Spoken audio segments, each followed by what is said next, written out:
So all get seated, please.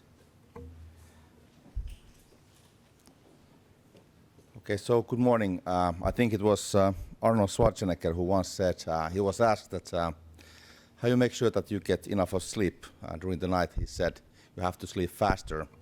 Now we are sort of running a bit late, and I know that my colleagues have to also leave in time, so I guess I have to speak faster than I intended to do. Once again, Mr. Minister, dear guests, you are warmly welcome to the Embassy of Finland, to our Forests and Climate Change event. If you look around through the window, when Finns came to the US, starting already in the 17th century together with our beloved brothers and sisters Swedes, Finns were always looking for a place to live where you have forest and snow. So that's, I don't know, that was the kind of the selection or the choice by the Finns. So that's why you find most of the Finns living in the northern states of the United States. But always the forest was important, and when we built this embassy 30 years ago, I think the main criterion for the selection of the place was the fact that you can actually work inside or in a forest. So that's what you see from the window. The reason why we are here is that forests and climate change are they belong together. We know that for the climate change, forests really play a key role. In our case, our forests actually act as a carbon sink. They cover 30–50% of our emissions, and obviously, without our 76% of our area, which is covered by the forest, without that, we wouldn't be so successful in tackling the climate change. Secondly, forests do matter for the economy. In our case, in case of Finland, forest bioeconomy plays a key role in our economic portfolio. Just to give an example, it's 20% of our exports. Without that, we would be definitely a poor country or difficult to be a successful economy. Third reason, I think it's the biodiversity. I think the world wouldn't survive without the forests. And in our case, just to make a point on Finland, half of the strictly protected forests in Europe actually are in Finland. So I think our case is an example of a situation where you can actually use well-managed forests as a tool against the climate change, while at the same time you benefit from them economically, while again at the same time you actually reserve much of them for the sake of biodiversity. So our message is that you can actually, it's not a zero-sum game with forests. You can actually combine different goals, climate goals, economic goals, and I think the outcome could be a really beautiful one. And this is the model, this is the way of thinking we also want to promote here in the US in cooperation with the administration. I think the goals of this event are fairly simple. It's to increase the awareness and the role of the forests in the climate change. It's also intended to bring together Finnish and US colleagues and partners in dealing with the challenge.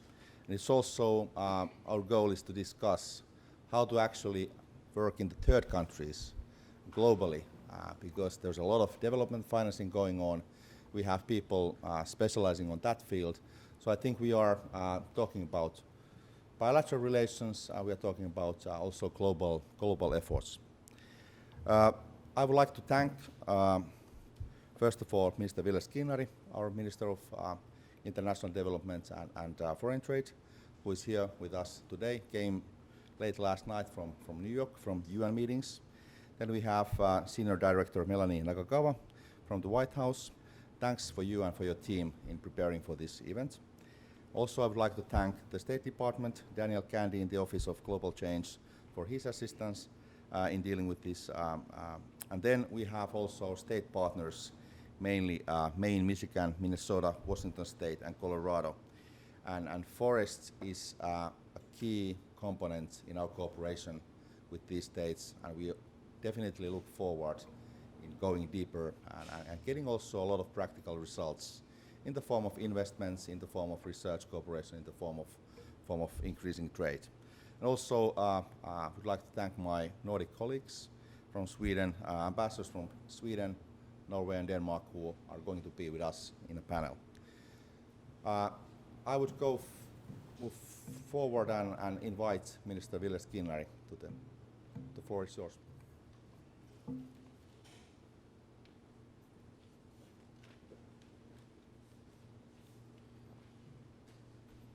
Mr. Ambassador, the ambassadors, everybody, it's good to be back here. And regards from New York, but especially regards from Finland, regards from the Nordic countries, as I just visited also our friends and capitals within the Nordics. And I'm so proud that we're also here together. So thank you very much.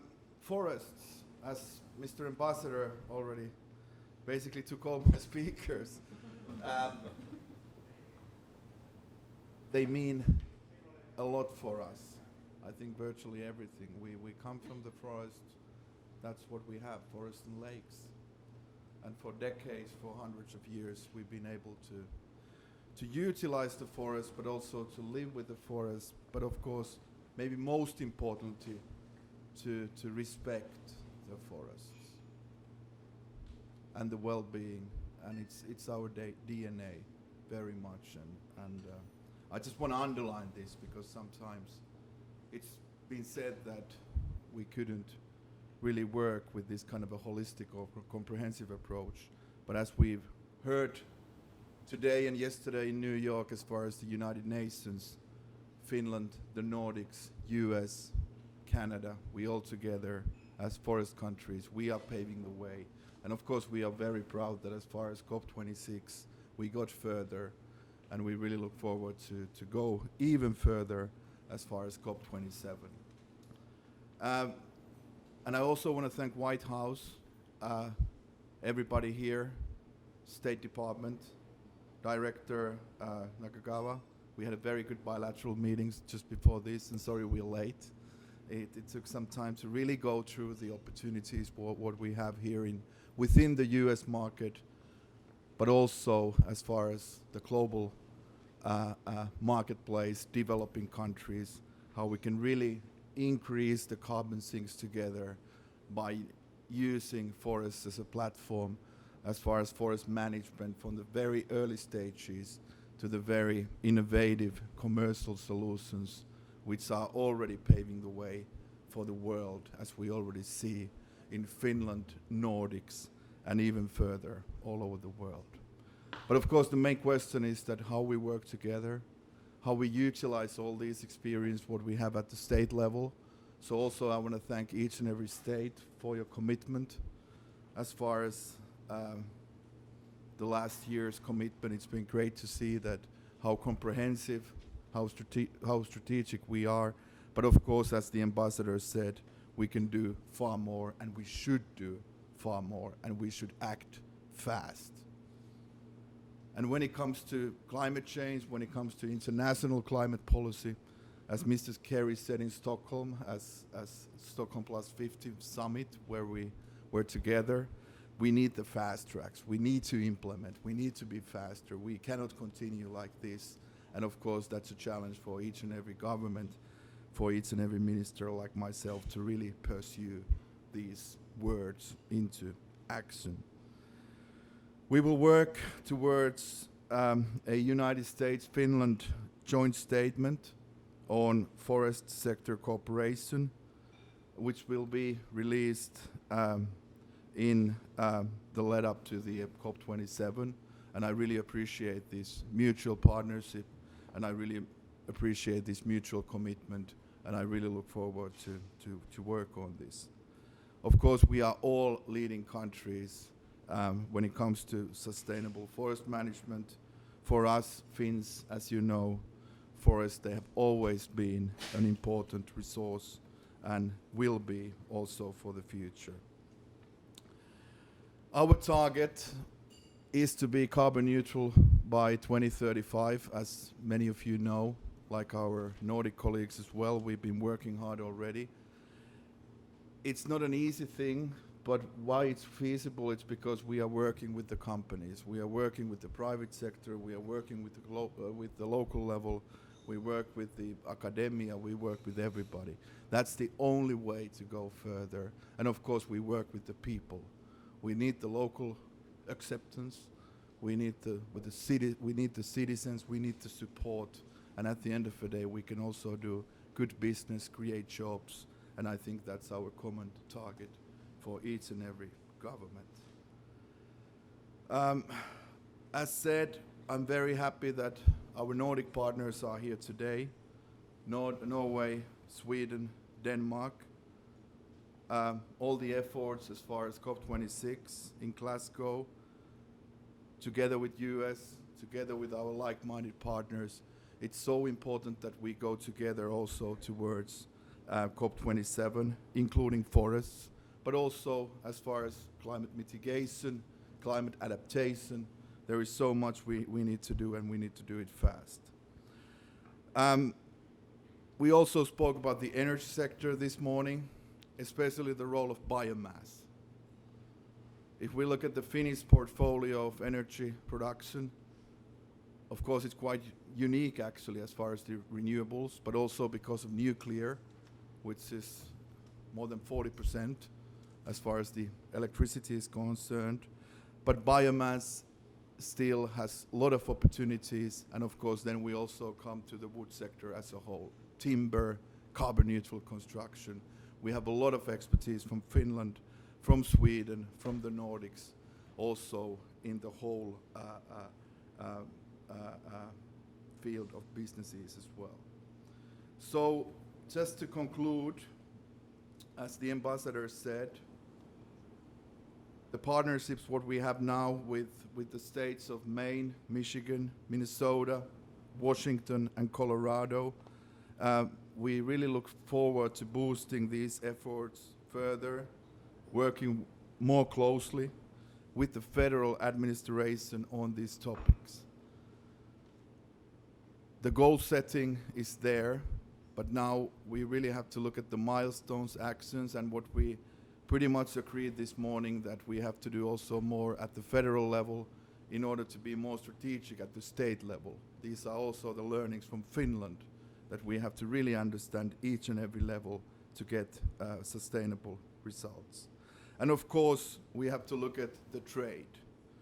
Already the forest industry and the bio-based economy is one of the most important sectors for Finland in our bilateral trade with the US, worth approximately $2 billion per year. So all in all, I see that with the current ambitiousness what we have, we can double the figures also as far as bilateral trade, but also especially the third markets. What we do as far as developing countries, how we utilize the development financing instruments, what kind of concepts we can build up together as far as forests, because it's a very strategic thing for the world. It's a matter of ownership, it's a matter of geopolitics. We really have to get ourselves together because the world is there now, and we see so many opportunities in South America, in Africa, all over Asia and further. And today you will hear one of our most successful global forest sector company, UPM, speak later on.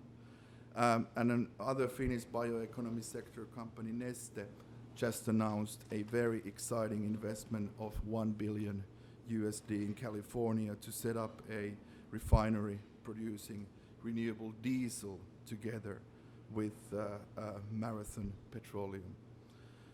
So I wish you a very good day, very enjoyable event. And once again, I want to thank our US partners. I want to thank our Nordic partners. So have a good seminar. I hope I can get back here after some interviews. As always, it's going to be a very busy day here in Washington. So let's work together. Thank you so much.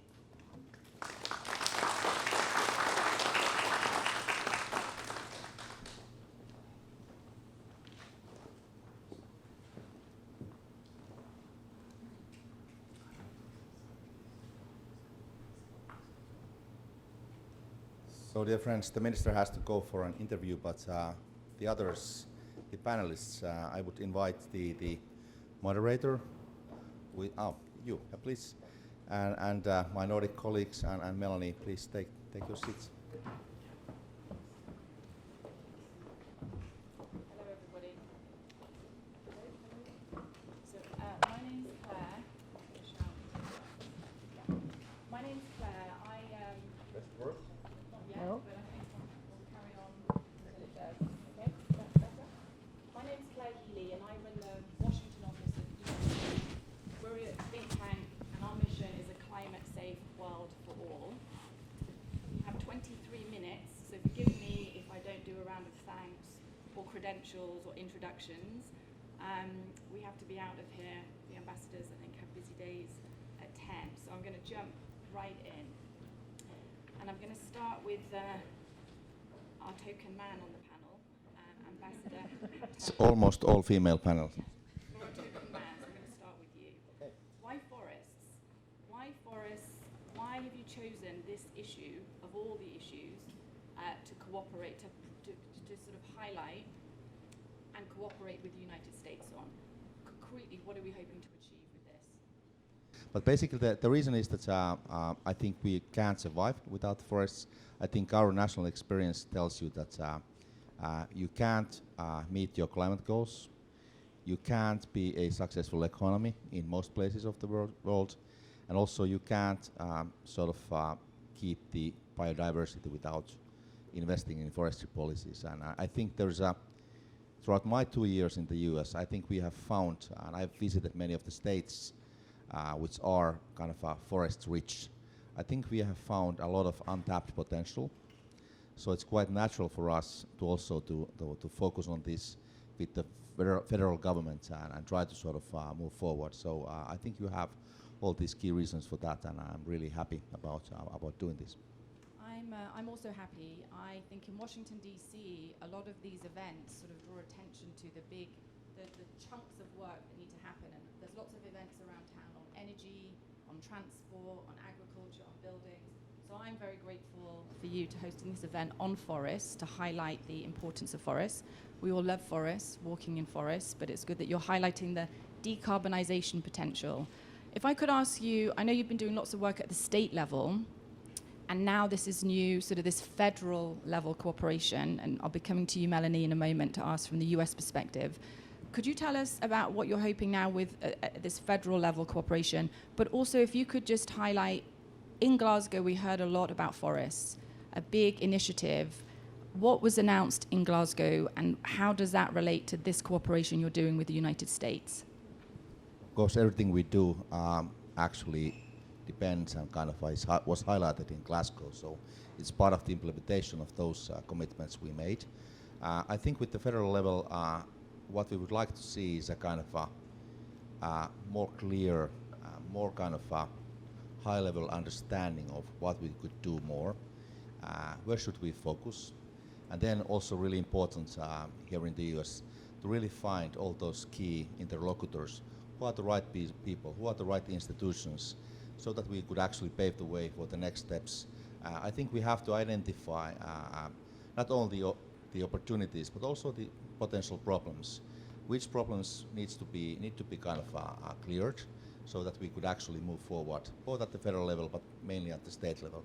So I think it's about identifying opportunities, identifying the key interlocutors, also assessing potential kind of risks and problems.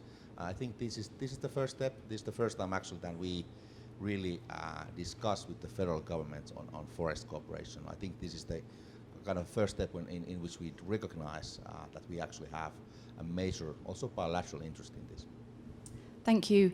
Melanie, if I can turn to you for the perspective from the US, again, of all the issues with limited bandwidth, lots to do, why you picked this issue to elevate and cooperate with these countries on. And I know the watchword this year from the US is implementation. So lots of initiatives, but moving on to implementation, how are we going to know what was announced and launched in Glasgow is actually going to unfold? No, exactly, and we like to call it implementation plus. So thank you again to the ambassador for hosting this, and to all of you joining on this panel. I think exactly what you said, which is it is critical that we're coming together now, especially in this moment in June, to highlight a key issue of the climate equation, the food security, the energy security space, which is around forestry, and how the forests play a critical component to the solutions, frankly, to all of those issues, and also present some challenges. So part of this cooperation, and discussed with the minister this morning as well, we're really excited to talk through where are some key elements, how we can highlight our cooperation, as well as the U.S. focus around combating deforestation, both overseas and third countries, but also with partners. Just in terms of a data point, in the United States, our practice is we're aiming to reduce or sequester carbon dioxide from climate change, but U.S. forests sequester around 800 million metric tons of carbon dioxide annually. That's around 12% of annual emissions. So it's a key part of when you think about where the emissions are coming from, but also the critical carbon sink component of forests. That's a great way to highlight it. And therefore, that also led to, earlier this year, the president on the domestic side, on Earth Day on April 22nd, he announced and signed an executive order titled Strengthening the Nation's Forests, Communities, and Local Economies. And that executive order directs all agencies to step up conservation and sustainable management of old growth forests and reforestation and expansion of the forest product sector, including innovative materials that the minister spoke about in his opening remarks. And it also builds on, because this is Implementation Plus year, that executive order builds on the past Infrastructure Investment and Jobs Act, the so-called bipartisan infrastructure law. And in that, it includes directives to replant over 1.6 million hectares, as well as invest over $12 billion for national forests, including $460 million for wood product innovation. And again, if you step back even further on the international stage, this is all under the rubric of what we're doing in the UN and with the UN within the Glasgow agreement and discussion around ending deforestation by 2030, with over 140 countries joining that global commitment. And so within that international context, you see these domestic actions that are moving forward in this year of implementation. And we're really looking forward to working with partners, including with Finland, in specifically where we can see wood product innovation, where we could talk about biomass, we could talk about bioenergy, and the role that our economies can play in providing the solutions to many of the key countries around the world. Thank you, Melanie.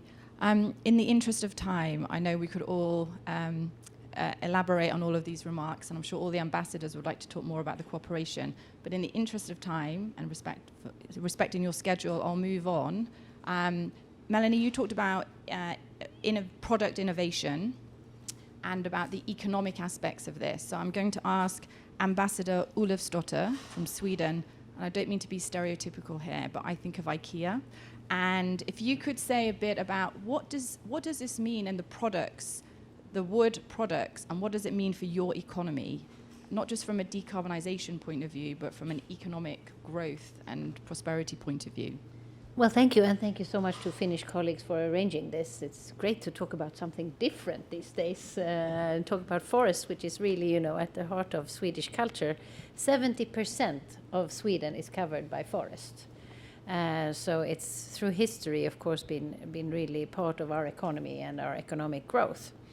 So we have actually, coming back to what you are doing now, we've actually had a law since 1903 where we have had, the obligation to replant forests. So every year we plant 380 million trees. It sounds like a lot of trees to me. I have no idea how that is in international comparisons, but we have doubled the amount of trees we've had in 100 years. So it's really working as a replanting and growing our economy.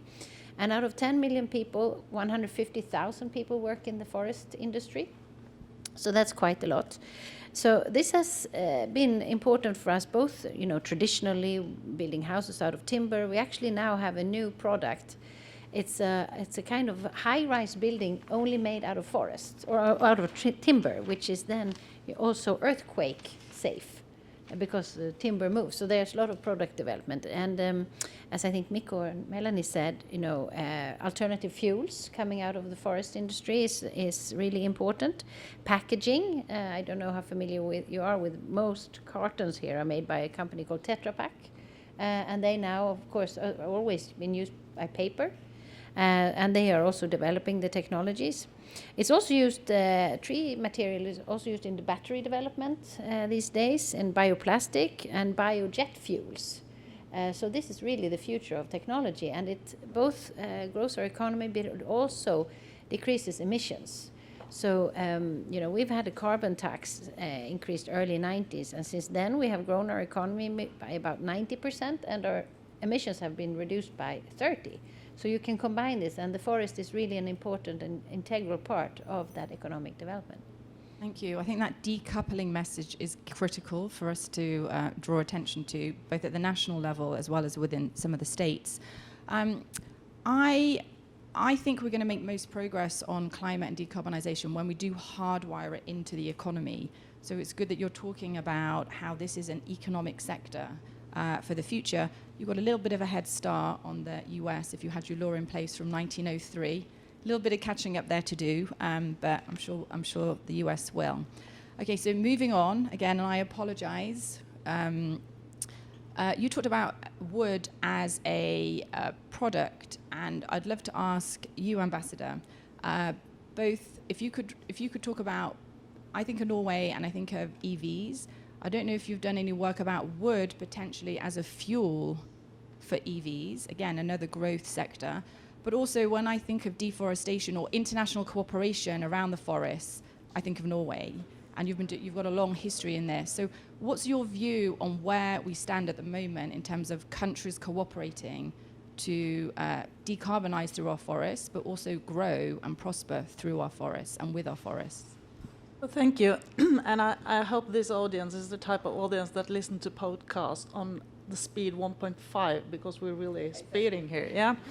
So, well, thank you for the question. And several of my colleagues here have referred to Glasgow and the very important decision there, the Glasgow Leaders' Declaration on forest and land use, which has as a goal to halve forest loss by 2030. And I think 143 countries signed up to that, and that is a milestone, because forest is, as everybody says, crucial for fighting climate change. We believe that actually forest will keep us. It's represent 1/3 of the solution to keep the temperature goal for Paris. So it is hugely important for the climate as well as for biodiversity and ecosystems. So we work internationally, as you said, and we see that that has a lot of effect. Norway has pledged $300 million every year since 2008 to other countries to help them keep their forest. And deforestation is crucial. We worked with Ecuador, Colombia, India, DRC, Ghana, and we also work with US, Germany, UK to follow up on this. We use modern technologies. We use air surveillance to see how the forests are going, and I think this is the future. And I'm so happy that so many countries signed up to this international project. Let me just add one thing, because even though we work internationally, we work at home as well. So we have some interesting projects there. And we have launched a research project on climate-smart forestry, because forest has to be managed. So we talk about forestry. And I think the result of that smart forestry, that project can be interesting to many. And since you talked about fuel, yes, Borregaard, Norwegian company, claim to have the most advanced and sustainable production of bioethanol in the world. That's what they say. And they use waste from wood, so it doesn't compete with land that could be used for food production, but the waste, we use it for producing fuel. Okay. We know that international cooperation is actually really hard. It's hard work, it's a hard slog. So getting all of these countries to sign on to the Forest Pledge, I'm sure was hard. Getting everybody to work together to implement the Forest Pledge is probably even harder. I know a thing or two about international cooperation because I've been watching the latest season of Borgen on Netflix, which leads me a question to my next guest. Ambassador Wiesberg, could you say a bit about how countries are going to cooperate following on from the COP? COP26, Glasgow, these are moments where countries come together, and then there's a lot of hard work in between. What should we expect? What should we look for in terms of that cooperation following on from the COP? And then I think, Melanie, just to give you a heads up, I'll come back to you to give you the last word from the US perspective. And if you could tell us a bit about what you discussed with the minister beforehand, we'd love to hear. But first, Ambassador. Thank you very much. See if I keep speaking. This will, open up. Magically, it comes on. Yes, exactly. So first of all, we cannot compare to the other Nordic countries when it comes to forest coverage. Even though 200 years ago we were down to 2 to 3% of forest coverage, and now we're up to 15. But it's just an illustration of how much time it takes actually to turn this development around. So I think where we can contribute most is at the global level, at the level of international cooperation. And the pledge in Glasgow was very important. I think the fact that we pledged to facilitate trade and development policies that support sustainable commodity production is really important, because we need to have a constructive dialogue between both producer and consumer countries. And I would like just to acknowledge the leadership that the US has shown also through the Agricultural Innovation Mission for Climate, a very important initiative. At the European level, Denmark is currently chairing the so-called Amsterdam Declarations Partnership. It is a cooperation between 9 European countries that all strive towards responsible and deforestation-free commodity supply chains. And through this partnership, we work through dialogue to enhance the import of responsible commodities in our own countries, and we support production side measures in the countries of origin. And then Denmark, of course, also works actively in the European Union to facilitate these objectives, and we are therefore pleased to see that the European Commission has presented its proposal and will come up with legislation to address this issue, and we're also super pleased to see the US working towards that aim.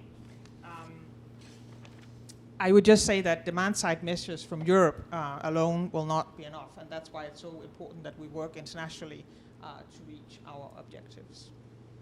Okay. Thank you very much. And I know the ambassador is hosting the premiere from Greenland later today, so I feel like I'm almost in an episode of Borgen. This is very exciting. But Melanie, talking about US leadership, where does it go from here? I think the more you draw attention to an issue like forests, like we're doing today in front of these beautiful forests, the more scrutiny I think you get. So where does it go from here? And please do elaborate on what you and the minister discussed beforehand, if you can. Of course. So where it goes from here is, as you know, last year the president in Glasgow launched the U.S. whole of government strategy around conserving global forests and critical carbon sinks. Part of the initiative around that was having served in turning the lights off in an administration, now turning the lights on in an administration. You take a different perspective. When you turn the lights on, you know you're going to be in this seat for several years, and they're going to keep asking, well, you said this last year. What have you done from that time period? And so we felt that launching the global strategy, or launching the whole of government strategy, was a great way to coordinate all the 15 plus agencies and departments that all have forests as part of their day-to-day work, or a key component of their success. And implementing that strategy requires working with partners, working with allies, catalyzing more private finance. Later on the next panel, the Development Finance Corporation will be speaking about a lot of their really innovative initiatives around catalyzing new ways of working in finance, including with the FinFund and other partners around the Nordic countries, especially in the forestry area. And I think it's a great example of modernizing our tools to address this new ecosystem and address this new economy.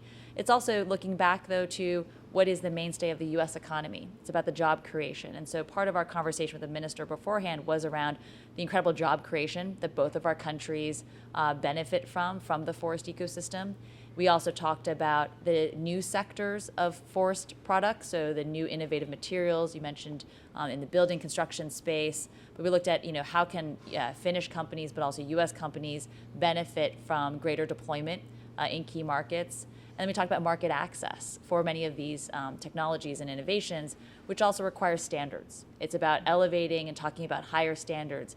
FSC certification has been an important signal for market access. and to encourage third countries to be able to get FSC certified, to encourage them to have greater market access is really important. And looking at that as a tool and what we can do together in third countries for that.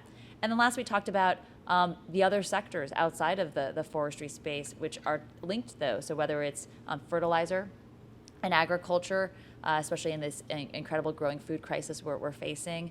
We also talked about electric vehicles and the vehicle supply chain and mineral mining that goes into that, and where can we expand our cooperation around critical minerals as another key supply chain area of bilateral partnership.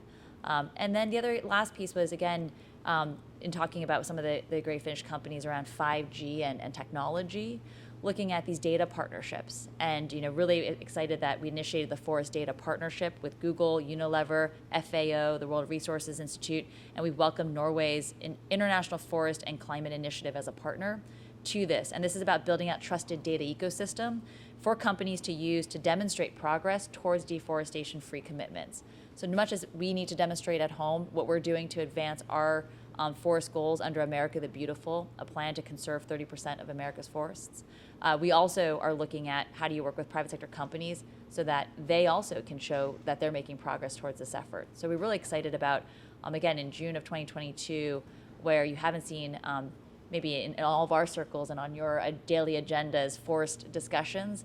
I think it's exactly the right time. We're only about 6 months away, less than 6 months away from Sharm el-Sheikh and COP27, where we're looking about resilience. And forests are such a key component of the 1.5 degree limit on global temperature rise. So I'm really excited that you were able to pull this together. So thank you, Ambassador, for convening us. Thank you. You talked about a lot with the minister beforehand. Why we were so late. And I have to say, well, thank you for everyone for making up the time. We could, of course, have a whole panel, a whole conference even, on each of those issues that you discussed. I know that today carries on. You're going to dive deeper into some of those topics. And you talked about resilience. I think forests are key for that, but also key for our own, I find personal resilience dealing with these issues. So I also personally thank you. And I'm going to hand back to you, Ambassador, I think, to take us on to the next discussion, which is about finance. But before I do, I want to thank all the panelists. Thank you for speeding through this with us, and I look forward to future conversations. Just one final comment. Basically, the Finns have been the happiest nation on earth for 5 years in a row. And we have now made a lot of studies, actually, that the forests actually reduce your stress levels. I think the answer, why are you so happy, I guess it's very simple. We have the most forest. We have 76% more than any other Europeans. And also here in DC, we live in the forest, so I guess you should be happier when you're going home after this event. That's even more of a reason for the US to plant more forests. So let's end on that note. Thank you very much.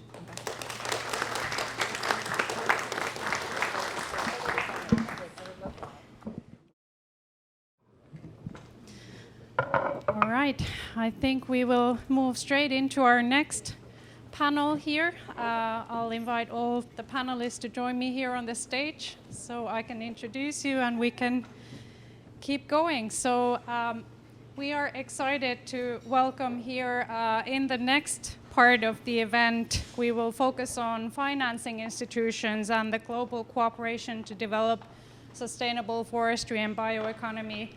My name is Heli Hypi and I work as a green economy and climate counselor here at the Embassy of Finland. I will be moderating the next half an hour, so I'll introduce our panelists. Next to me, Jaakko Kangasniemi, the President and CEO of FinFund, the Finnish Fund for Industrial Cooperation. During Jaakko's time there, FinFund has grown tenfold, shifted its primary focus on Africa and low-income Asia, and prioritized sustainable forestry and agriculture, along with renewable energy and digitalization.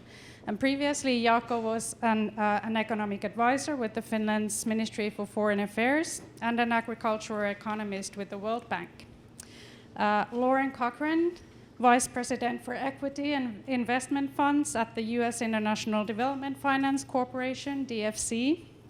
In Lauren's role, she provides executive leadership to DFC's equity portfolio, building DFC's strategy to commit private capital into both direct equity and fund investments in emerging market economies globally. Most recently, Lauren was managing director at Blue Haven Initiative, where she focused on investments with the dual expectation of best-in-class financial returns as well as maximum positive social and environmental impact. And finally, Stephen Matzi, director of project finance at DFC. Steve has been investing in emerging markets for the past 15 years at DFC, USAID, and the private sector. He structured corporate, project finance, and capital market transactions to address global development challenges, such as access to basic services, urbanization, and environmental protection. And at DFC, Stephen is leading an effort with the newly formed climate change theme there to expand the forestry and nature-based solutions portfolio. So we're excited about this panel. FinFund has been recently investing in the private sector forestry, has been investing for decades already, and the sector remains a focus area for you. FinFund invests more as a share of its portfolio in forestry than any other development finance institution globally, actually. And during the Biden administration, the DFC has increased its collaboration with FinFund, so we're excited to see you both here in this panel. And both were founding members of the Forest Investors Club launched at COP26 that was mentioned already in our high-level discussion. So I would like to turn it over to you each to introduce yourselves and your organizations and why FinFund and DFC focus on forestry specifically along the theme of the day. So Jaakko, why don't you go first? Can you hear me? Does it work? Yep. FinFund, as was mentioned, is the development finance institution of Finland. We invest in, like most DFIs do, in renewable energy and telecommunications, etc., digitalization, many sectors. But what mostly sort of distinguishes us from others is very strong focus on forestry. And thanks to that strong focus on forestry, we are not making promises of getting carbon neutral at some future date, like 2030 or 40 or 50 or so. We actually are happy to report that we are carbon negative as we speak, and have been for quite some time, thanks to those forestry investments. Why forestry? Basically, I would say three things. First, actually our vision says that people and planet in every investment decision. So people, forest industries, they create lots of jobs, and forest sector plantations and industries create lots of jobs for people who need them most. Typically in rural areas, typically for low-income people, since we are talking about developing countries here, and they are producing things that people actually need in the development. So we think that when seeking development impact, forestry sector is a very good sector to be in. And it's also something where it just doesn't happen naturally, so that everybody goes and plants trees. There are these chicken and egg problems. Planted tree may not be worth much unless there is industries that process it, etc., etc. And it's a long-term investment. So you need DFIs involved in that sector. Planet, biodiversity. We are in many of our investee countries, there is great destruction of forests going on, and with investments in sort of industrial plantations, we are reducing pressure on the remaining natural forests and sort of creating alternatives, and then of course the climate impact itself from the sequestration of carbon into the plantations that we finance. Third thing is that, third reason why we focus on forestry is really what was already alluded to here in this conference. It is a sector that we know. There's lots and lots of partners that we can draw on. One of the latest investments that we have seen is a veneer plywood operation in Mozambique, the first one in the country to have sort of high quality and a product and actually using technology that wastes less of the wood, so it actually gets more veneer out of the same log, and that's thanks to advanced technology that we got from a Finnish company that is a specialist on that area, and so on and so forth. Also, the fact that Finland, being the sort of, I would say, late industrializing country that basically escaped its own poverty on the basis of forestry, there is a lot of understanding to forestry. Some of our DFI colleagues, not these guys, but some European guys were telling us that forestry investments, they are slowest moving investments known to mankind. Yes, they are long-term investments. And easily you get impatient and do you stakeholders understand why you make so long-term investments that take so long to mature, etc.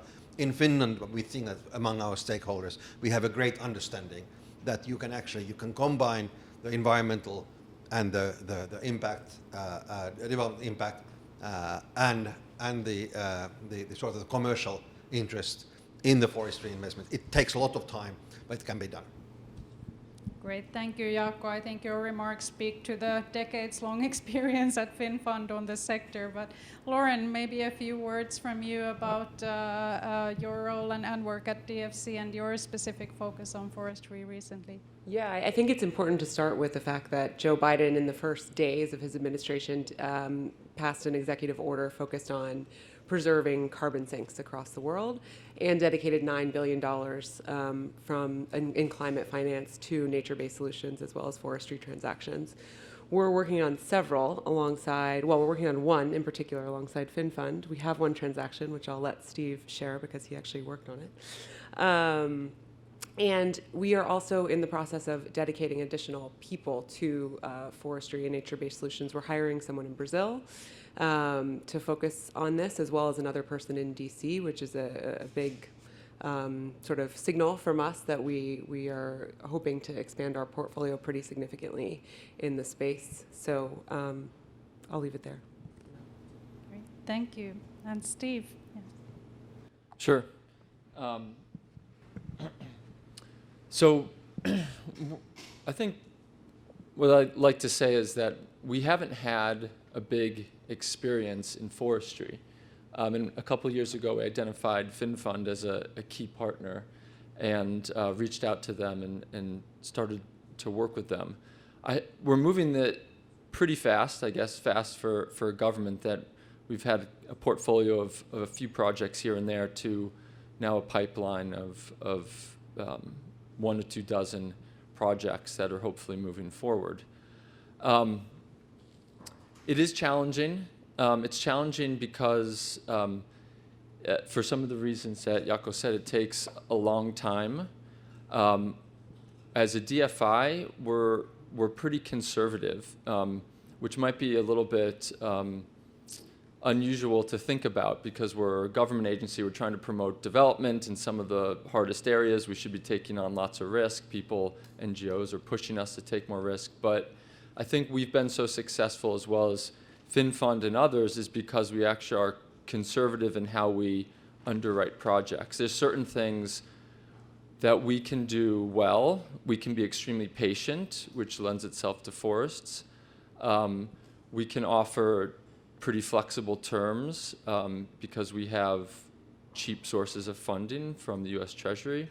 But we're also consider ourselves custodians of the U.S. taxpayer, so we have to have projects that succeed and will be repaid. And ultimately, I think to achieve sustainable development, you need that anyways. Projects that fail financially will ultimately not achieve the development impact we're looking for. And so we've embarked on this initiative to grow a forestry portfolio, try to triangulate all these things. I don't know if Melanie considered us one of the 15 agencies that focus on forests, but hopefully we will be to achieve our climate change targets that are very aggressive that the administration has put out. and before we turn to some of the other topics, just give one example of kind of the evolution of forestry and how I think we can help. We're working with several large forestry asset managers, and in the U.S. and certainly in other places, the history of forestry, I think left to their own devices, a lot of timber companies have and would clear-cut forests, clear-cut old-growth forests, maybe probably replant, but in kind of monoculture approach. And over the years, that has evolved through science and through other public initiatives, and now under programs like FSC certification, there's a key to preserving biodiversity and some aspect of conservation. I don't know exactly if it's 20% of the land or slightly less or slightly more. It depends also on local jurisdiction. Where we can be involved is amongst other things, is to push that limit. And so we're working with a large company now that's totally commercial, that is moving from that, say, 20 target to 50%, to half of their holdings, their concessions, would be under conservation, and half would be a commercial plantation. And I think that could be impossible if you're just relying on private capital, but when you can blend public sources of money that maybe is a little bit more patient, has little different objectives with private funding, it can be quite powerful. Thank you very much. And I think all three of you spoke to this in your remarks, but taking a step back and looking at the climate crisis as a whole, we've spoken about this morning. We're here in the US, so I'm just going to mention as examples the current heat wave in the western states and what's happening with the flooding in Yellowstone National Park and so forth. It's just underlining the urgency of the climate crisis. So I wonder if you could say a few words from the general level, what DFC Lauren has done in the past couple of years really to redirect your focus to address the climate crisis. What are some of the new instruments and your focus on that as a whole? Yeah, probably the most relevant are the blue bonds transactions that we've been working on. So we in Belize, and Steve, correct me if I get any of this wrong, it's a bit complicated. We are allowing, Belize will have some of their debt forgiven and refinance at a lower interest rate in order to provide capital for marine preservation. So a $360-some million bond will, refinancing will allow for about $180 million dedicated to conservation of the marine areas in and around Belize. And we also provided risk insurance. So we reduced the rate on the debt that was already outstanding as well. And now it has a higher rating, is lower risk. So that's, when we're looking at a number of other transactions like that one. And then, hiring these folks to focus on nature-based solutions and particularly how to protect carbon sinks with different financial instruments, I think is probably our next kind of big move in the space, because, I've been in impact investing for almost 20 years, but nature-based solutions are still relatively new. So we're kind of building our own internal expertise as we do these transactions. Great. And Jaakko, I think you already mentioned that FinFund's portfolio as a whole is carbon negative, but a few words about your focus on the climate crisis. That doesn't come just from the carbon sinks of the forest. It also comes from the fact that all the rest of the portfolio is pretty slim in terms of being emitting carbon, and that, for instance, means that in the energy sector, our focus is and has for a long time been on renewable energy, so both we are not happy just with having some a small number of projects that are carbon sinks. We look at it across the floor. In everything that we invest in, we look at the carbon impact. And then going to the forest sector projects themselves, in your experience, could you maybe talk to some of the roadblocks you encounter when you try to promote this sector in projects? Maybe they're regulatory competing sectors, others, and what can we do more to advance projects in this sector? Maybe Steve, do you want to jump on this first? I can start. I mean, I think everyone's perspective will be different. I mean, Lauren has such rich history in equity, and you have so much experience. You've seen a lot of things that work and don't work. So I primarily work on the lending side of our institution, and I mean, some of the challenges we see, again, working in developing countries versus Europe and the US, is the remote nature of a lot of these projects. So if we're investing in a project that has these dual climate benefits as well as commercial benefits, which I think is, you know, that holy grail that we're looking for, you need to be able to get their product to market. The more remote it is, the more cost it would be, if it's feasible at all, to get it to market. And that's one of the challenges we've been facing in Colombia, collaborating together. And also, you need to be able to process that wood to add value to it if those costs are more. So obviously, the easiest place would be a big forest right next to a big port, and that's not too many locations that I'm aware of. And if they are, I don't think they need our support. Another challenge internally that I mentioned before, which is really important, is how long it takes for the forest to mature.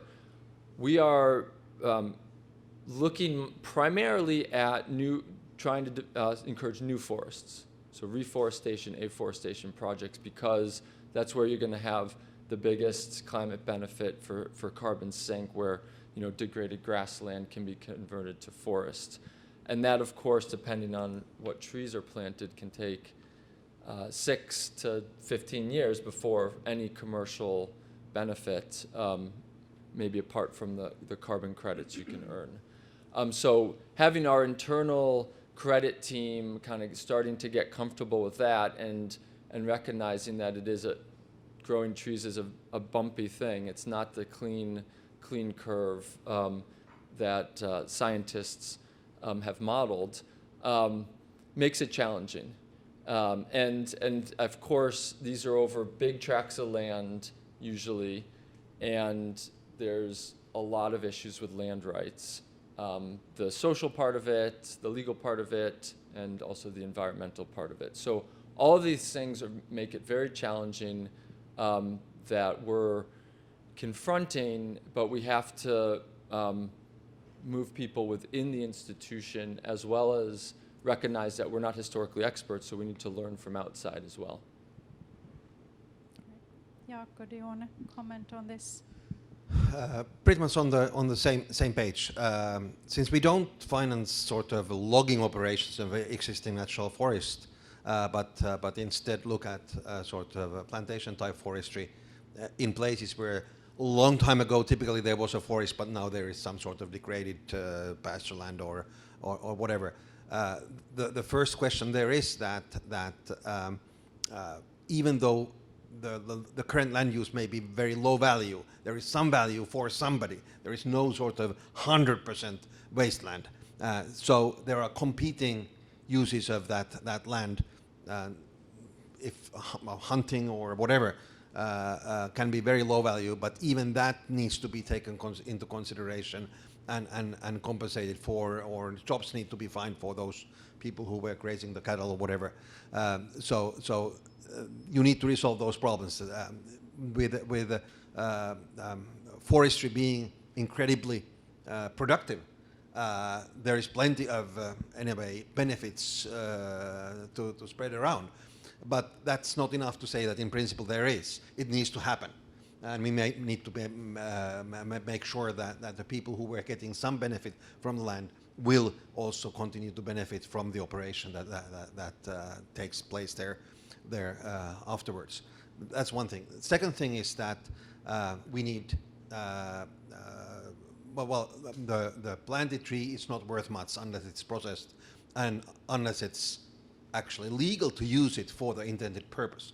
And that may sound that why wouldn't it be? But we have encountered over and over again that whether it's the building code or whether it's some sort of regulation that says that transmission poles need to be concrete or that window sills need to be plastic or whatever, there are lots and lots of rules and regulations in place that actually are protecting some existing interests. And if you want to have a renewable wood-based product used in that purpose, you need to basically change the rules of the game.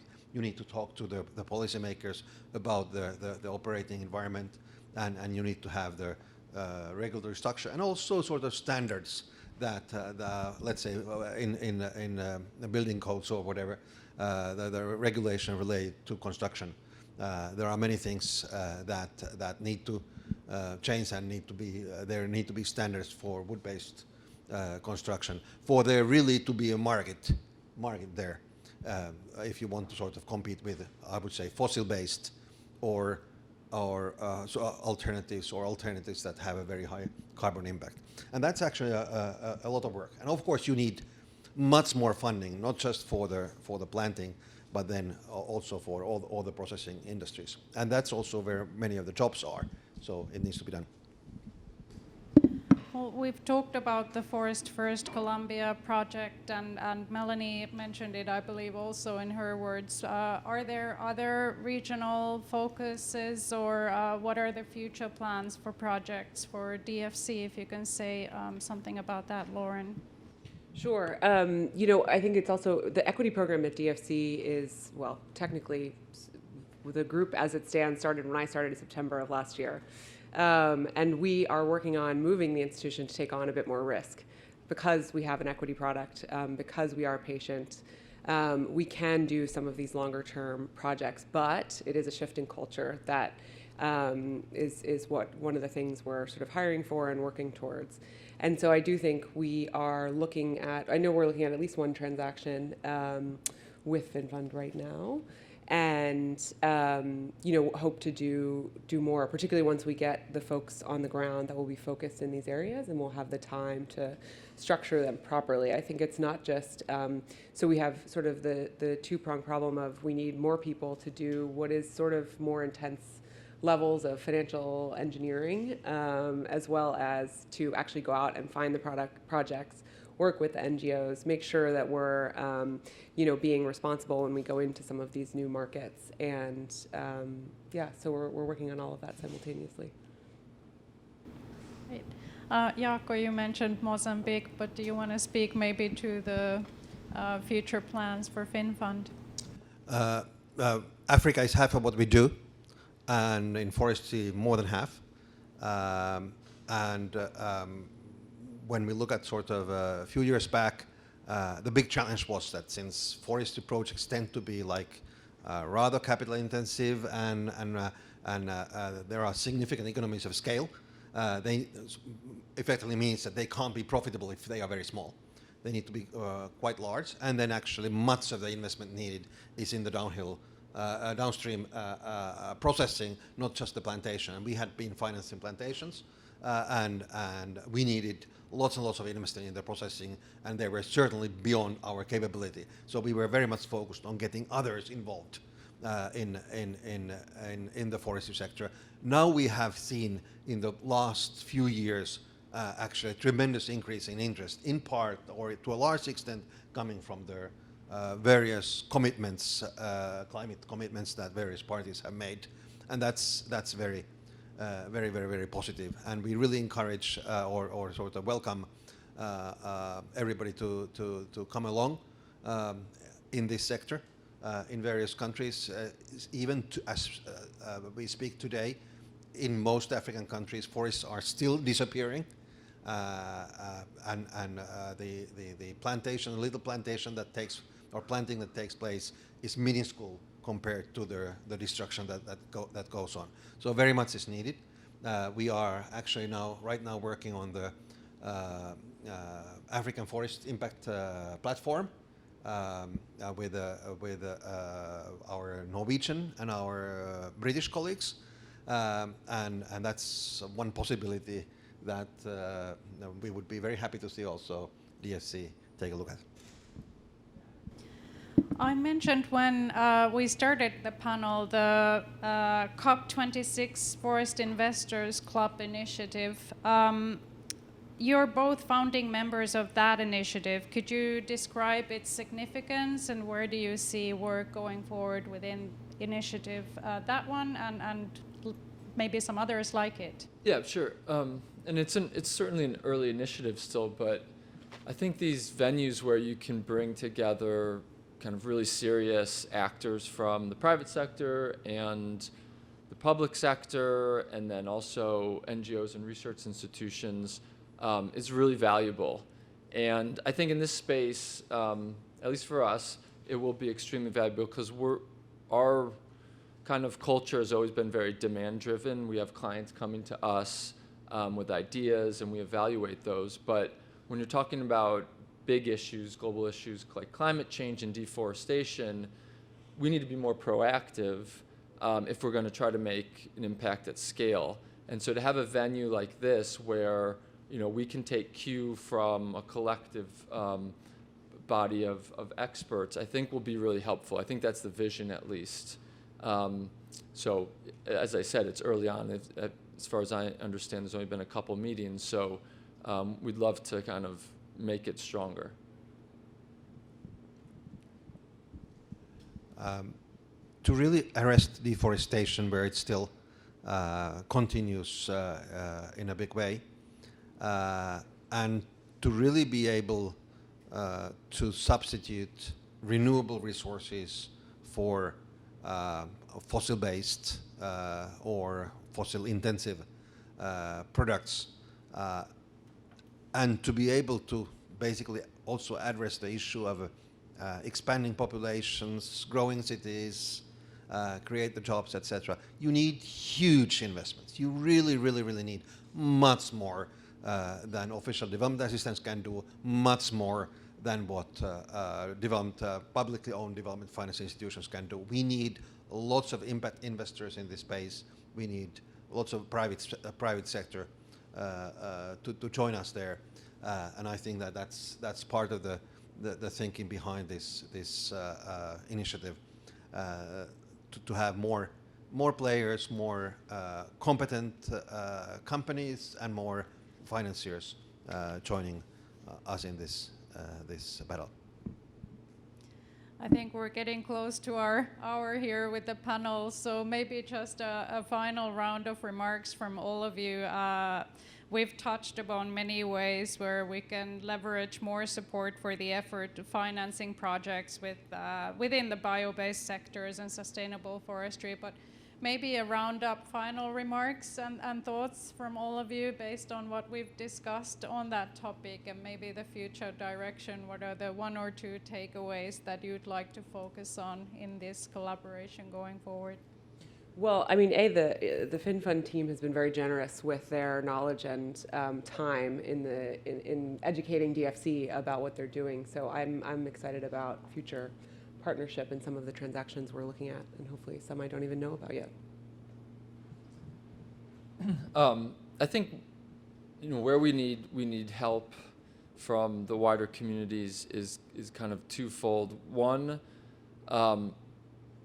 where we view as forests as solutions, I think some of the impact of climate change is making some of our longstanding forests very fragile.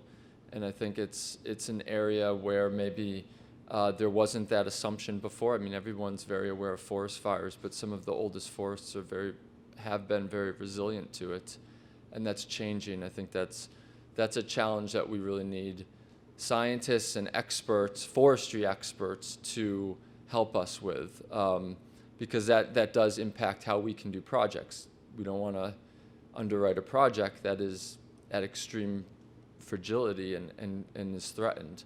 And that's something that's outside of our wheelhouse. We're finance experts.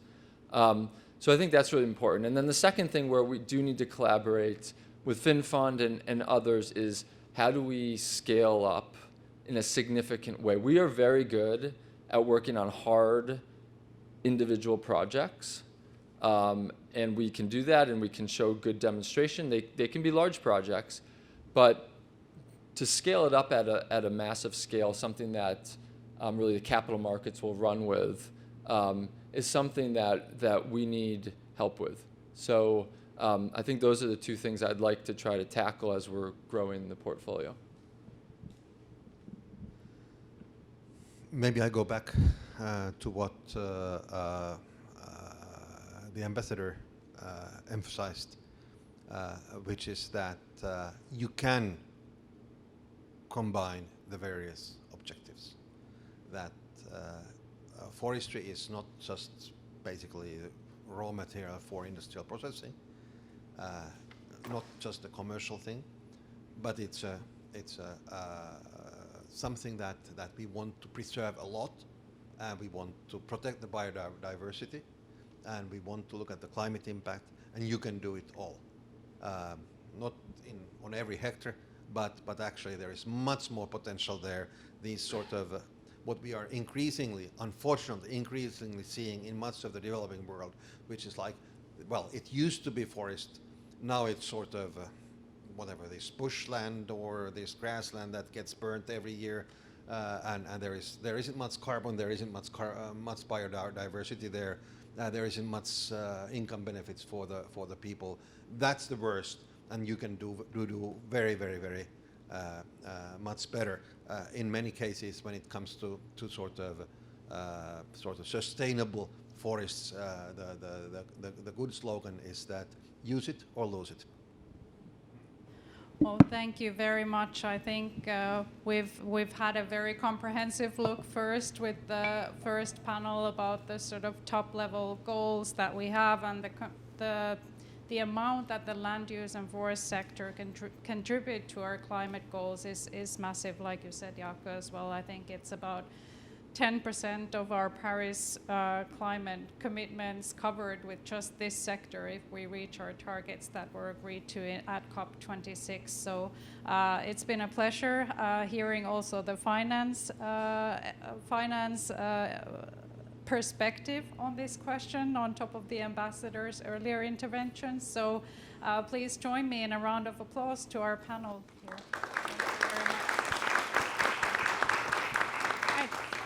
And now we have luckily caught up to time, so we have a coffee break now before we turn to more of the bilateral Finland-US bioeconomy focus. Thank you. We have slept faster.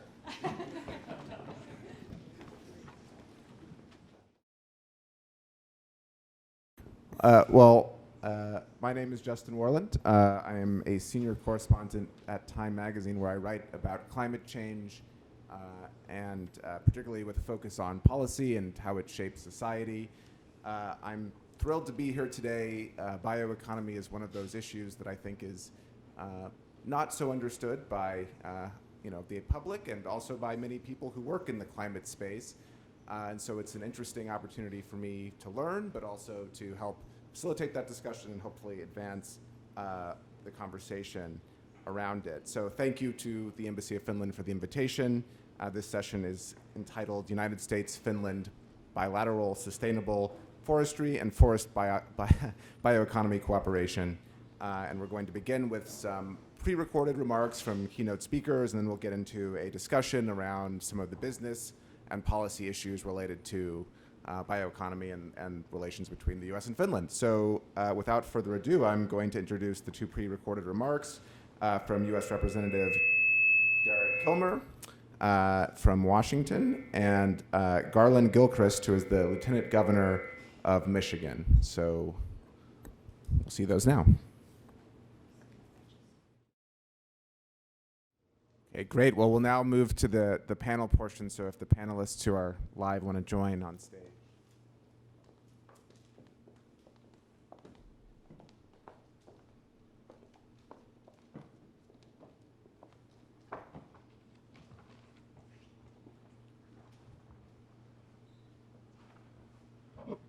Okay, so we have a large panel, and I think what I'm going to do, instead of introducing everyone at the start, I'm going to just ask an opening question, introduce each panelist that way, and then we'll move into more of a free-flowing discussion.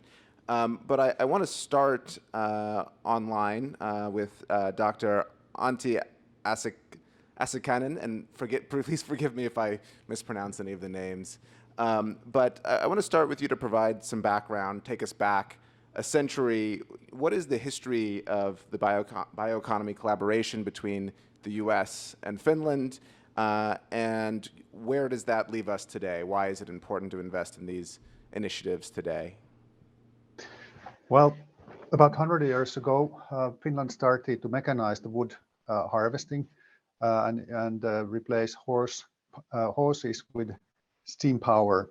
And the first steam-driven machines were imported from US to northern Finland, where the hauling distances were particularly long. And well, that project didn't end up very well, but decades after, we introduced wood harvesting machinery from North America, and that was the step towards the mechanization. And today, I would say that Nordic countries, and Finland in particular, is amongst the leading countries in providing wood harvesting technology that is fuel efficient, environmentally, let's say, feasible and efficient, and we are exporting that machinery all over the world. And today, where we are right now, it's not only the machines harvesting and transporting timber or doing the fuel treatments or thinnings in the forest, but it's all about the data. And I think that this gold mine that we have now, it's not only physical forest, but it's the data related with our forest resources. And there I see a tremendous possibilities to collaborate between US and Finland. I should also apologize, in thinking about pronouncing your name, I forgot to say who you are. Dr. Asikainen is the Executive Vice President for Research at the Natural Resources Institute, Finland. So thank you for that intro remark. So next, I also want to go online to Claire Eaton, who's the Director of Natural Resource Markets and Economic Development at the Maine Department of Agriculture, Conservation, and Forestry. You're the co-chair of the Finland, Maine, Michigan Bioeconomy Policy Task Team. Could you just tell us a little bit about what this initiative does, what this team does, and is this a model for collaboration on bioeconomy more broadly? Absolutely. That's a great question, Justin. Thank you. I can tell you a bit about the policy task team and some of the broader strategies that we are going after, so to speak. The main objective is meaningful knowledge transfer, right? And hopefully the opportunity to identify and maybe even implement novel policies, strategies, and other instrumentation that support the global forest bioeconomy and regional or state forest bioeconomies. And so in the work that we've done to date, we've come together as a group, and the representation on the policy task team is quite diverse. We have representatives from public institutions, state governments, ministries, educational institutions, and research institutions, and quite a lot of different perspectives are joining this dialogue. And in the conversations we've had to date, we've been able to identify a number of thematic areas or areas of mutual interest that we'd like to dig a little deeper into and explore opportunities for policy innovation. And some examples of those thematic areas are linked to bioeconomy and climate strategies, specifically those that look at circularity, sustainability, resilience, and biodiversity. We're also interested in economic development policy, particularly those that help link research and development with industry groups.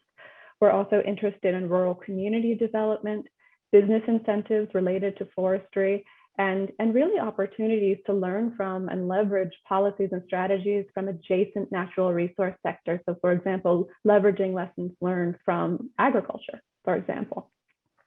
And so the work that's been done to date is identifying these larger areas of mutual interest and trying to get the right people speaking, to make the right connections and to establish a network through which we can start to explore opportunities for collaboration, knowledge transfer, as I mentioned, and whether or not there might be any challenges or opportunities in any of our various geographies that could serve as a pilot or a test ground for new approaches, right? So many times we find that we are working through some of the same problems as our friends in Finland or Michigan or other states are. And it's always incredibly helpful to have these conversations about how different stakeholder groups, how different policy actors have worked to identify really complex and multidimensional environmental and economic problems facing the global forest bioeconomy.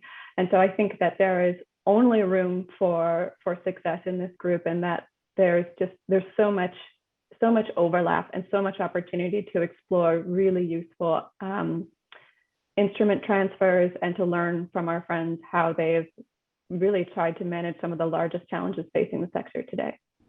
Well, I want to go next to Vera Parkko, who is the Director of International Affairs, Department of Rescue Services at the Ministry of Interior, Finland.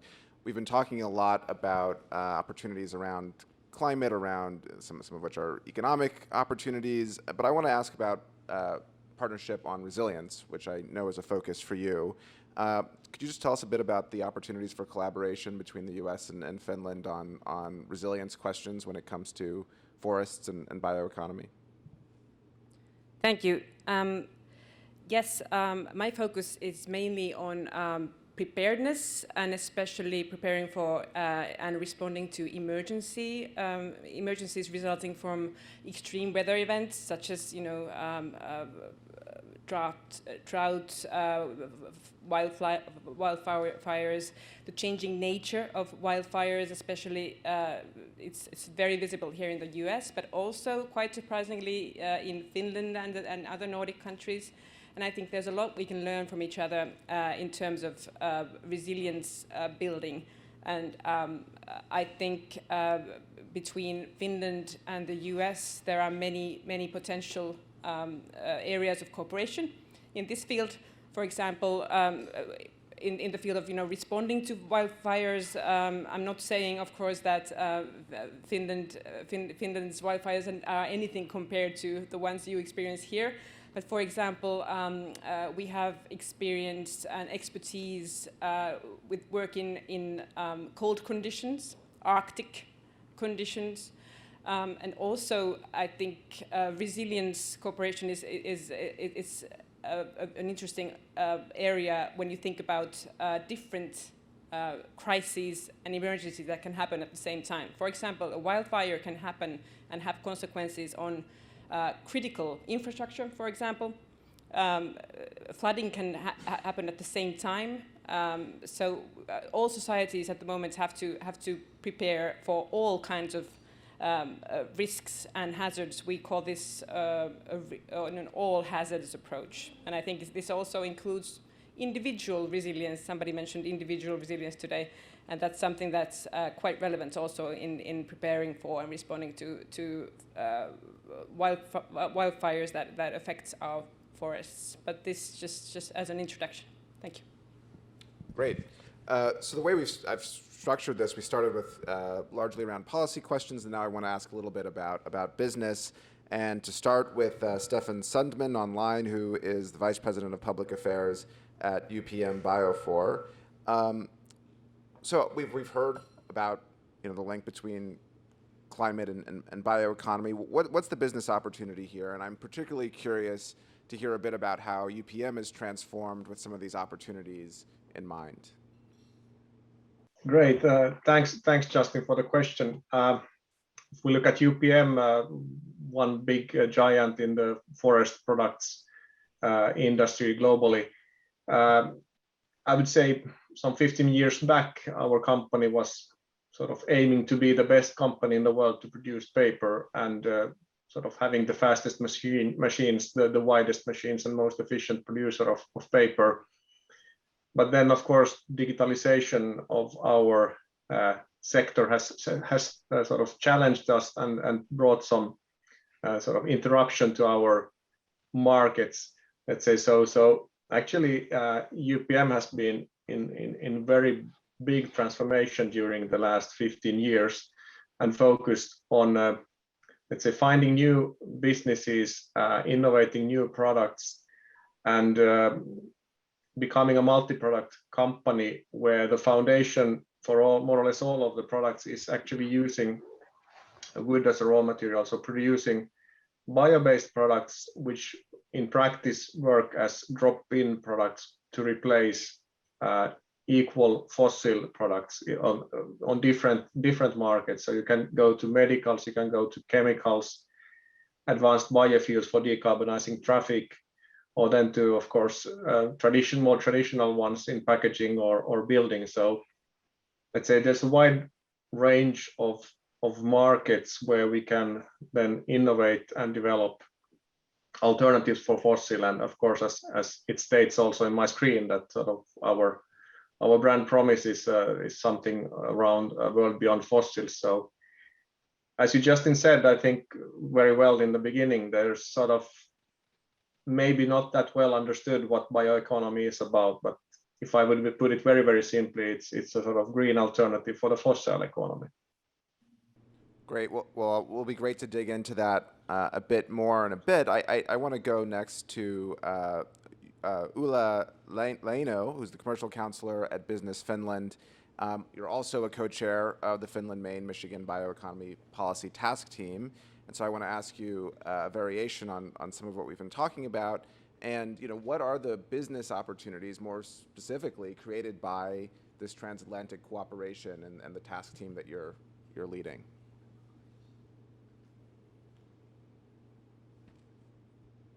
Okay.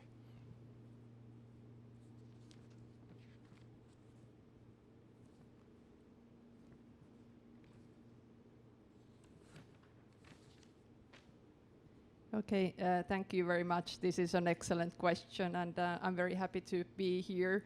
Yeah, I have been following this industry very closely. My background is in paper, packaging, and wood industry, where I served 15 years in Finland at various mills, and have followed this transformation of the industry very, very closely before joining the foreign mission. And here now we have collaborated in the bioeconomy sector with Michigan and Maine for more than 2 years now, and I am co-chairing the big collaboration group that has been mentioned here earlier, with about 100 participating members. And the collaboration areas that we are seeing are developing, are relating to the task themes that we have under the collaboration. So those are biorefining, wood construction, new bio-based products, and forestry or smart forestry. And there we have seen very great progress, in particular in wood construction sector, where many American states are moving to higher place in the value chain. That means that sawmills are converting themselves into CLT producing facilities, and we are seeing CLT and mass timber projects. They are coming up now in many states here in the United States, and we were very happy to see in May the first delivery of wood structural panels from Finland to the United States to these exact purposes.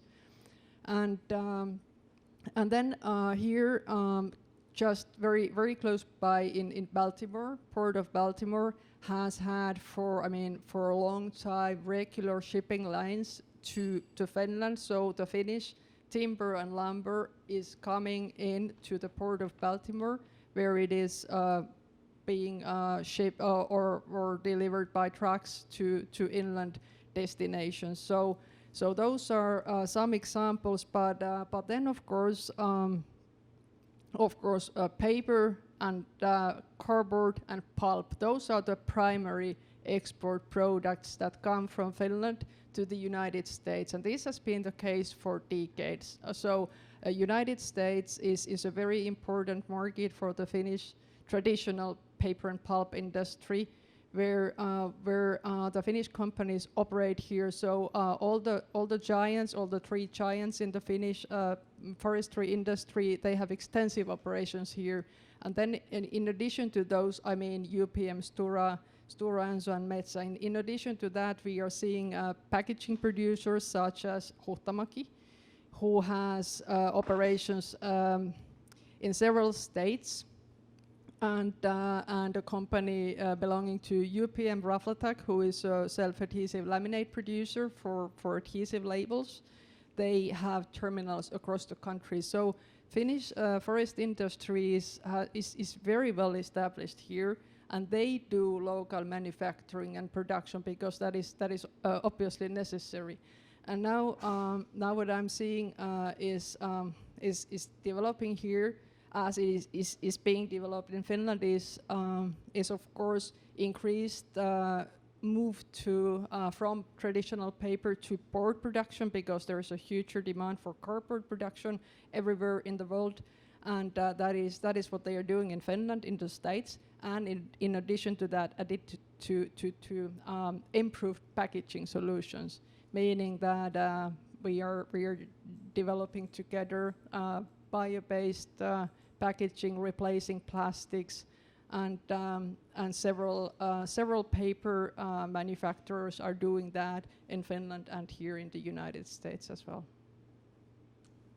Great. Okay, and finally we have Dana Eidsnes, who's the director of the Maine North Atlantic Development Office. And so I just to follow up on all of these things we've touched on, how is this discussion about bioeconomy playing out in Maine right now, and how has it aided or created new opportunities for economic development? Thanks for that question. Hello, there we go. Yeah, thanks for that question. So yeah, I'd like to tell the story of Maine's perspective in this work. And I'll tell you the story of our involvement around the collaboration initiative, which has been going on for a while now. But I'm going to back up and say that for many years, University of Maine has been collaborating with companies in Finland to help improve materials and processes and products. So that is a relationship that really precedes what we're doing now, but certainly enhances it. Several years ago, at a Maine Pulp and Paper Foundation event, we had a guest speaker. The keynote was actually Nicholas von Weimaren from Metsä Spring. I think he was with Metsä Group at the time. And he came to Maine and told the story of Metsä's kind of evolution to becoming a biosolutions company, where they had been a pulp and paper company. They now called themselves a biosolutions company, and he gave examples of what that meant. And at the time, the Äänekoski mill had not been built yet, and he gave that as kind of a case study for what you could do as a pulp producer to utilize waste streams in a way that creates incredible value for making things like medical devices, textiles, fuels, you name it. I was really moved by that presentation, as were some of my economic development colleagues. And that really was the spark that made the economic development community in Maine look to Finland as a model of success. We were starting up something called our For Maine initiative, which is the Forest Opportunity Roadmap, which was really looking to do the same thing. How do we utilize this resource 100% to create well-paying jobs and a vibrant economy in Maine? And Finland just looked like a great partner for starting this conversation. So I think it was 2017, we sent a small delegation over to Finland to meet with government officials, to meet with business leaders, and to really get an understanding for the story of how Finland transformed over, really a 10 to 12 year period from, pulp and paper and lumber making country to really a leader in biosolutions. Maine had been in a similar situation with mill closures. With the digital economy coming online, we used to produce a lot of glossy papers for magazines and print newspapers. So we were looking for a new way of doing things. So in 2019, after initial visits, our governor of Maine, Janet Mills, signed an MOU, a memorandum of understanding with I think your immediate past prime minister in Finland. And since then, we've been working with the embassy here, with the team at Business Finland as well, on continuing the conversations. So we were supposed to have a trade and study mission in 2020 that would have sent a large group of folks over to Finland from Maine. Of course, that did not happen because of 2020. But there was so much interest to move forward that we had our first ever virtual trade and study mission, which ended up being a couple of webinars, one focused on Finland's strengths, the other focused on Maine's strengths. That led to some B2B conversations done online. And with a regular trade mission, you go to a place, you have your meetings, and people go home, and sometimes there's follow-up and sometimes not. But I can tell you that with this model, there was still so much interest to engage. And people were so accessible because of Zoom, maybe, So we continued the conversations and eventually decided that it made sense to form a collaboration group. So the Finland-Maine Bioeconomy Collaboration Group was formed. And from that, there were some working groups that came together. Michigan joined us as well. And as Ulla was saying, we now have about 100 people who come together in these working groups to innovate. I mean, these are some of the greatest minds in bioeconomy innovation coming together from Finland, Maine, and Michigan. And the working groups come together. There's a bioeconomy working group, a biorefining working group that's looking at improving processes. There's a new wood-based products working group. We have a group that comes together to talk about smart forestry and exchange information and ideas around that. Wood construction, there's a group that comes together. One of the things they talk about is how do we work together to create a global market for engineered wood products? That's a big ask, but they're up to the task for that. And then Claire very nicely described the work of the policy working group, which, I think I'm excited about all of these, but the policy working group is almost more exciting just because I see the longevity in that. I see that this is something that's going to continue on kind of beyond our 2023 deadline for the collaboration group, where we'd like to see some concrete outcomes. So on the outcome side, we're hoping to see, I guess at the highest point in our expectations, we hope to see new materials and processes come together that we could work together to invite investment towards. We're hoping for, we have a group that's working on new methods of sharing information to fast-track development. There's one of our groups is working on something they're calling WIT Talks. That's something like TED Talks, except it's wood information technology talks. So sharing short videos that give each other just enough information to keep conversations going and moving in the right direction. And as I said, our policy discussions are outstanding. So I'll stop there and just say that it is a robust collaboration. The relationships that have come out of this, I think, are going to last a lifetime in many cases. And we're just so pleased to be working with our friends in Finland and Michigan. Thank you. Great. Well, that's a great place to conclude our opening questions. And I want to pull out, you talked about the successes in the policy working group. And so my first sort of broad question is about, bringing these two threads together. We had a sort of a business opening question and a policy opening question. And what policies are you seeing that would be most useful to advance some of these business opportunities, whether they be in Finland or in Maine or, perhaps at the federal level? Just generally, what are the policies that you're seeing that would be most helpful Maybe I'll start with Ulla and then go to Claire, and then if anybody else wants to chime in, I would be happy to have an open discussion about this question. Yes, thank you. Thank you for this easy question. So, I would say that what we are seeing is happening in the United States market, where the biggest investments are going in now. They are going to biofuels production, sustainable aviation fuels, and fuels for the transportation sector. That is by far the biggest sector, and the second one is biochemical sector that we are looking at here in the United States as well.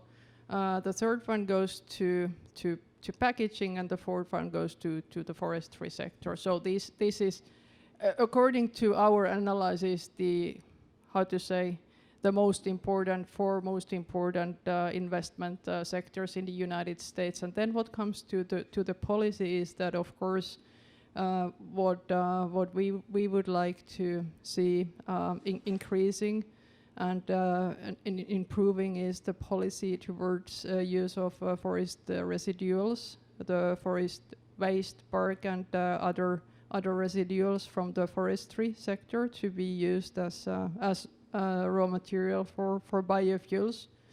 It is just interesting from Finland's perspective because the Finnish technology has the strongholds. I mean, we have developed in Finland technologies, machinery for handling pulp, handling cellulose, forest-based materials. Now, those same machines with some adjustments can be used also in countries and in states here that don't have any forests.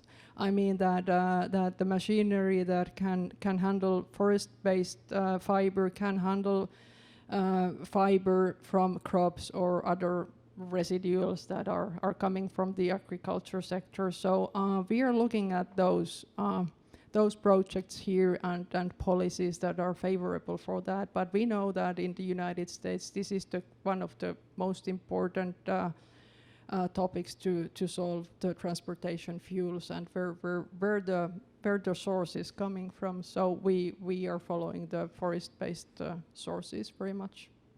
Thank you. Great. So as I said, I'll go to Claire next, and then if others would like to chime in. Great. Thanks, Justin.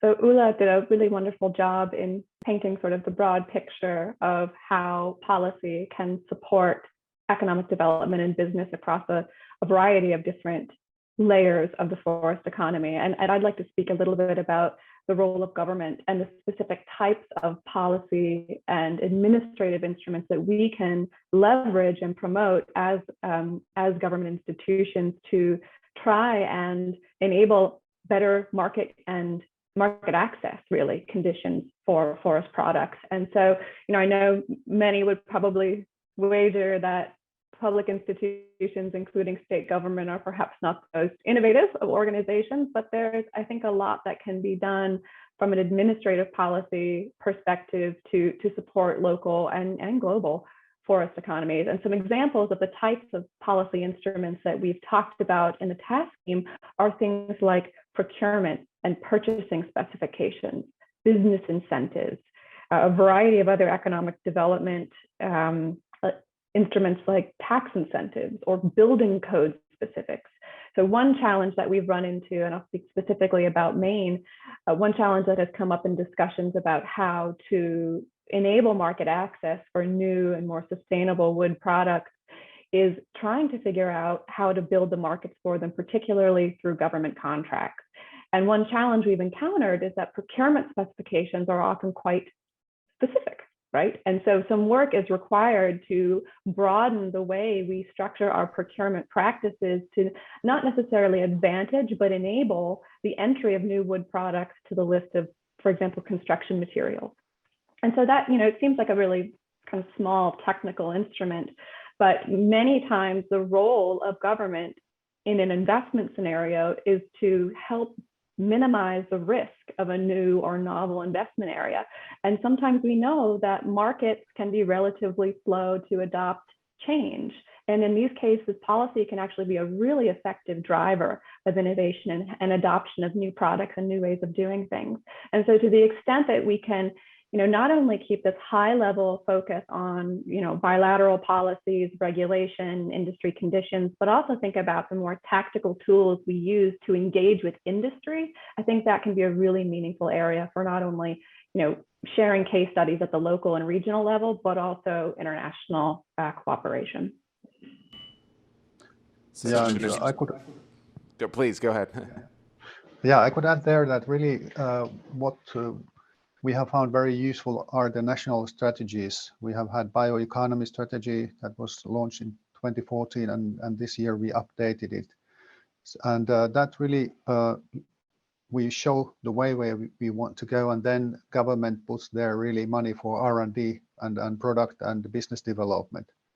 And this has led to the development in the mid-90s till this millennia, so that we first pushed or ramped up the bio-based energy, fuels, and that was about 1.5 decade endeavor.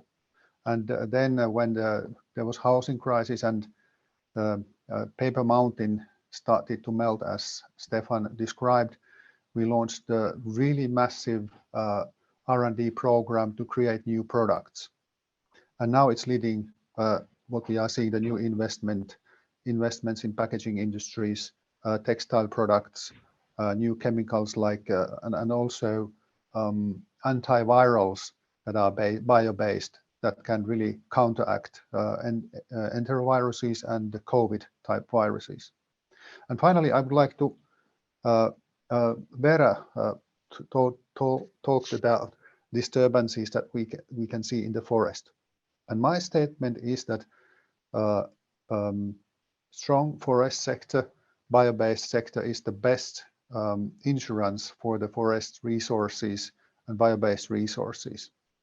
We had massive forest fires before 60s in Finland, even 100,000 hectares, which is 250,000 acres, burned in the worst years in Finland. And as of today, it's 1,000 hectares, which is 2,500 acres per year that is only burning.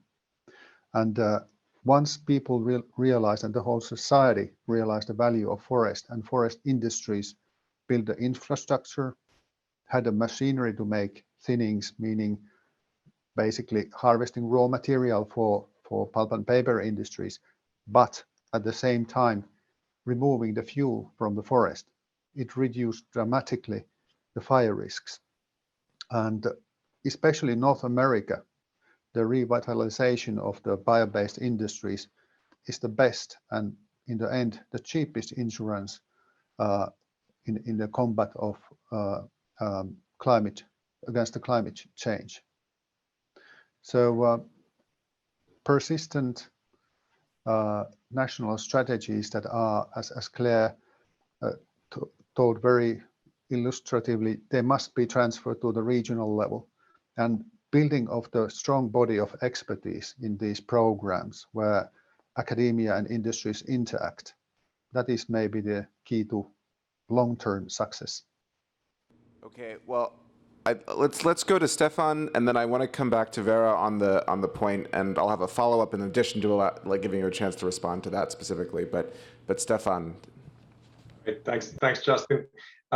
Just to continue from Antti's comment there on strategy, I think strategy is something which is sort of a long term, and there's a clear direction. And I think to your question about policies, what we would expect, especially this kind of long-term predictability, that there is a direction, and that there is also a recognition to the sort of good climate performance these kind of wood-based and bio-based products can bring as an alternative to the fossils. Still, I would say also that the climate policies focus very much on the energy sector. So let's say, how do we replace fossil energy sources with renewable energy sources? But more and more, I would hope that the focus is on consumption of different materials and products. where you could partly also apply similar kind of policies. For example, in biofuels, we've seen this kind of mandates or obligations to have a certain amount of bio-based within the sort of gasoline or diesel which has been sold. And these kind of mechanisms or policies have then created a demand and created a market for our products. And likewise, I would hope that we could see that kind of policies develop also on the materials and product side. So maybe in short, those comments. Thanks. Well, great. I would come back to Vera, and of course, feel free to respond in any way to the previous comment or the question. I did want to ask just on the forest management question. In the U.S., forest management has surprisingly become a little bit controversial in some ways. I'm wondering if you've encountered that, and how you best sort of push past some of those questions around forest management in the U.S. So anything you want to address from before, but also that question. Thank you. Just to comment on Antti's point about strong forests being the best insurance, I completely agree. And I think in emergency management, we often say that prevention is always cheaper, the more cost effective than actually mitigation or suppression in the case of forest fires. And I think Finland is a good example of that. I would also stress the importance of an integrated policy on forest management and also management of fires that we have in Finland. It involves all sectors of society, so interagency cooperation and also cooperation between, for example, the civil and military sectors. If you think about, for example, the mitigation or the suppression side, we have well-functioning cooperation there. Also, the voluntary sector. For example, Finland has a great tradition of surveillance flights that are basically handled by voluntary associations quite often. And I would also say that kind of an integrated view on suppressing the fires when they happen is also very, very important, and there is room for innovation. For example, there are these machines that are forest machines that have an integrated fire management capability inside them. You can reach many remote areas in Finnish forests, even if there are some roads there, as we all can see. And I'm not an expert on forest management, but I would say that in the case of, for example, the big forest fires in Sweden in 2018, which was actually quite surprisingly the biggest case of international assistance before Ukraine in Europe, before the Ukrainian war. Many firefighting capacities from all over Europe came to Sweden from different countries.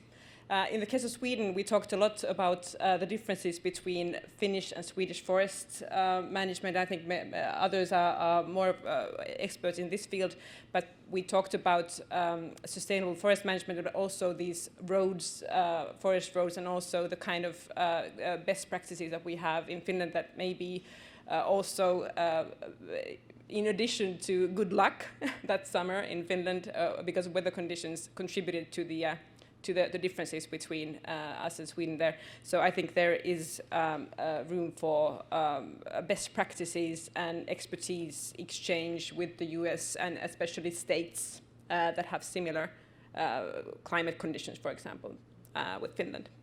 Thanks. Great. Well, I want to... Well, first I want to give Dana an opportunity to come in on this question because I know everyone has spoken and I don't want to leave you without an opportunity. And then I was going to direct a follow-up to Claire, but you might also want to come in on this, so I'll just state it first, which is, just speaking a bit about procurement and the ability to create a new market with procurement and standards. Do you find that Maine is able to do that, or Maine and Michigan are able to do that, or do you need to sort of get a bigger coalition to really create that market? And I'm curious, I guess, whether this coalition is really enough, or do you have to push for more? And so that's for Claire as a follow-up, but also Dana, if you want to address it, and then, of course, anything else on this policy question. No, well, Dana first, if you. I'm going to let Claire go. Okay. Okay, so now I have to remember the question from Justin. So I think to the question of whether or not the coalition that's currently in existence is the one that can move forward with many of these, we'll call them administrative policies. I think that conceptually, there is a lot that the working group can offer in terms of outcomes and recommendations. But I do think that there is such nuance in the way that different states, different countries, different parts of different states go about paying for things, right? Because that's really what procurement is. It's trying to enable market access by creating opportunities to obtain or be part of government contracts as a first step toward broadening one's market share. I think there's a lot we can bring conceptually because there's some level of innovation required. Like we have to do some creative thinking about how to create instruments, specifications, rationales for why some products should be considered over others. But I think that against the background of all of this, I've been speaking very strategically and tactically, but the background, it's about climate action, right? So all of these administrative policies should be directly and meaningfully tied to broader climate strategies or climate action plans. And so many states like Maine have formal climate action plans with outcomes, with metrics. And to the extent that we can base our suggestions for administrative policy on these broader climate action plans, that's very compelling, especially if there's an opportunity to connect regional or local practice to national practice. And so, maybe to wrap up this point, I think that I see the working group as an emergent body for some really important new thinking on how to structure policy. And I think we are in a great position and a credible position to make recommendations to regional, local, and state government for potential instruments that could prove useful. But as always, the broader context is incredibly important. And we have to take into account a lot of different economic, environmental, social, and political factors. So while I think we can certainly offer frameworks, I think broader stakeholder engagement and broader collaboration will probably be useful in the future.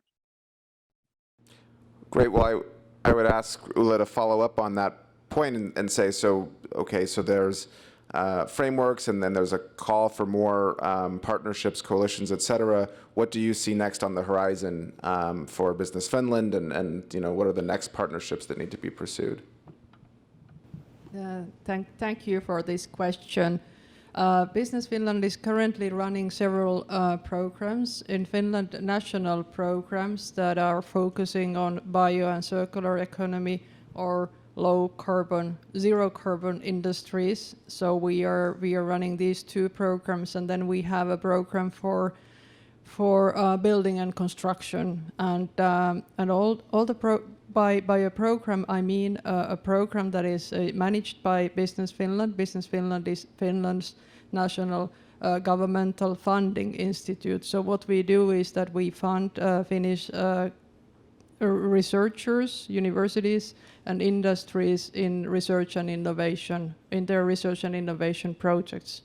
And they're relating to these three programs that I mentioned. We are very much, I can say we are demanding that the projects that get funded by us are international, and they should be implemented in collaboration with international stakeholders. In this case, of course, the American stakeholders, the American state partners that we have, and what we are aiming to achieve with Michigan and Maine collaboration group is that we want to see co-innovation projects that are bilateral, up and running, and funded in the beginning of next year. So this is our ultimate goal. And of course, we are not limiting our activity to these two states. We do this nationwide. We know that, for example, California is the state that is investing the most in the bioeconomy sector, and Texas is number 2.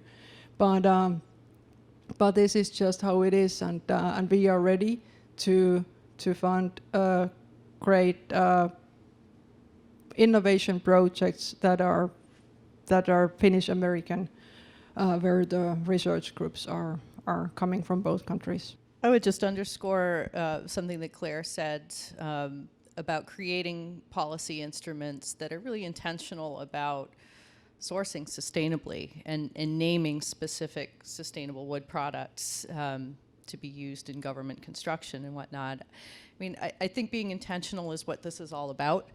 You know, in my work in economic development, traveling throughout the Nordics, I can tell you that every place I go, it's very obvious that people are aligning their visions to the Sustainable Development Goals of the UN.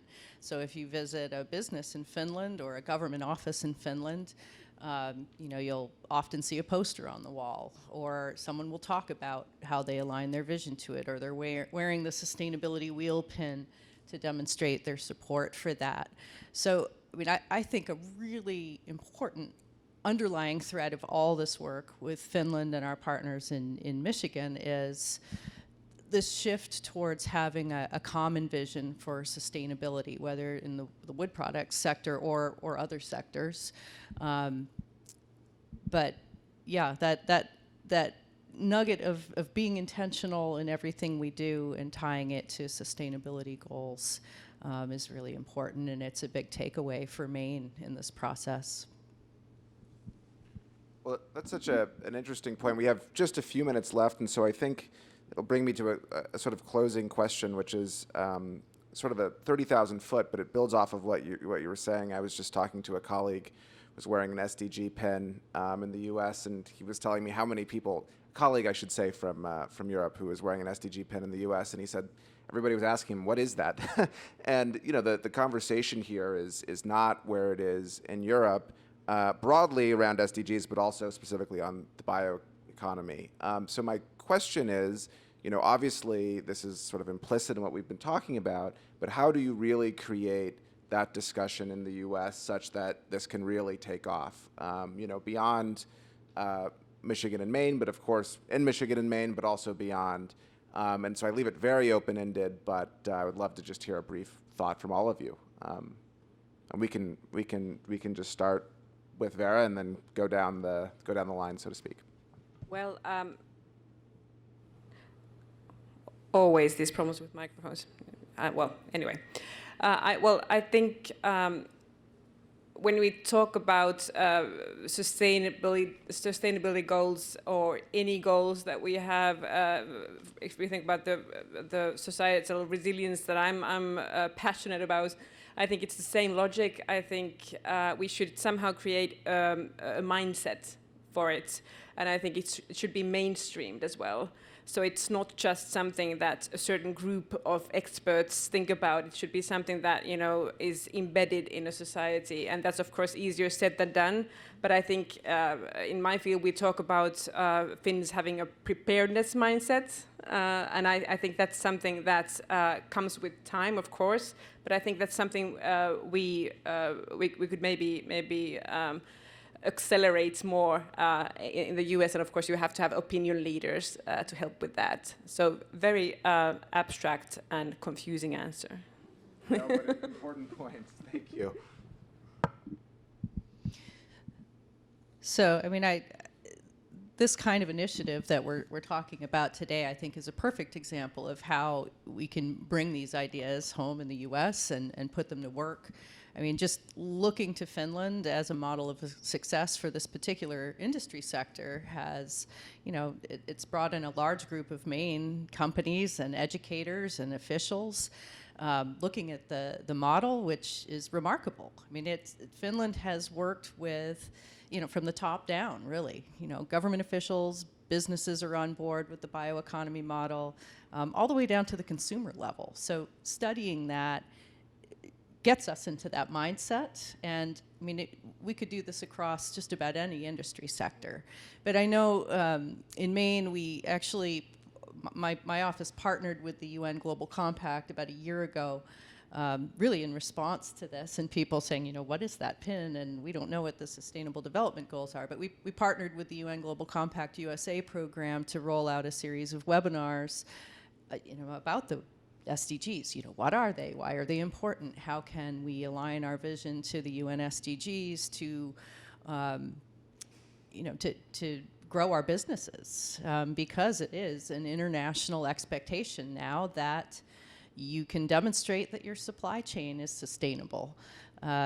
So having the context of an initiative like this one that we have with Finland has been very useful in saying, well, look what we're doing with Finland, you know, this is why. So more of that. Yeah, that's great. Yeah, thank you. This is a great question. So I feel that it first comes from the policy and regulation, then it goes down to the business level and to new business models of the industries. For example, Finland had I can say honestly, when I was young, I have been living in at least 3 different towns with a paper and pulp integrates in the heart of the city, where when I was young, the water in the lakes was still pure. We could drink from the water from the lakes, but then it got worse. I mean, it got worse. It got a lot of pollution to the air, to the water, and the air quality wasn't very good, I mean, at all times. But then, thanks to the new laws and regulations, the pulp mills, they were not allowed anymore to produce emissions either to water or to the air, and the pulp mills, the smell has disappeared, and the water quality has become better in Finland. It has been a huge improvement in that sector, but I mean, it is due to the regulations and laws. I mean, that is in my opinion. But of course, the public acceptance and it needs to be there. Now, new plastics solutions, new packaging solutions are something that are very, very much followed globally because of the plastic pollution that we are seeing now. Now in Finland in 2030, the all consumer plastics, they need to be either reusable or recyclable, and that is a big thing, because that is why the Finnish forest industry is putting a lot of effort now into new packaging solutions. They need to solve this issue. And then in 2035, 55% of all the plastics should be recycled. I mean, these kind of regulations, they guide the industry, and the industry needs guidelines how to move forward. Great. Okay. Well, we just have a minute, so I would just say for brief interventions from Claire, Antti, and Stefan, we can go in that order. Sure. So I would say that, you know, we've talked a lot about the instruments and the strategies that can be useful in helping encourage adoption of more sustainable operations or sustainable development goals, whatever we want to reference as the framework. And I think it's easier to develop the policies and the strategies, but it's harder to gain support for them in the United States in particular. And so I think, in my experience, there are 2 compelling lenses through which we can try to spread awareness of why bioeconomy, circularity, sustainability, all of these things are important. One is resilience, right? Particularly in the wake of the COVID-19 pandemic, many of our market support and recovery and economic harm mitigation efforts have been rooted in this idea of building resilience. That can be done through diversification. It can be done through changing operational scales, having a diversity of operational scales, changing the way we rely on our different natural resource bases. And so I think market resilience, economic resilience, and resource resilience, right, which goes in hand with sustainable forest management, that is a frame or a lens that I think lends itself quite well to gaining support for more sustainable policy in the United States. And the other side of this is consumer preference, right? We know there is growing demand among the consumer markets for more sustainable alternatives, for eco-friendly products, for green products. And so in this way, I think it's part of our job, either as a coalition or as public institutions or members of industry, to really play a role as educators to remind industry and businesses that there is a massive amount of demonstrable demand for more sustainable product use, if and when the environment matters argument doesn't ring true. Excellent. Okay, Antti. Well, if you want to see all this in practice, you have to come to North Carolina, to Joensuu, where we have the largest forest machine factory, actually John Deere factory in the world. Then we have the tallest wooden frame building, 14-story building, and which is really important. If you want to see it, you can just Google it, National Geographic magazine, skyscrapers of wood, and there is a picture of that building that is taken by me. That's why I'm advocating it. And on top of that, the whole town or the city is running with wood-based heating, district heating networks, among many other things. So come to Eastern Finland and bring in your straightforward American attitude to solve problems without hesitation. Great. Stefan, last word.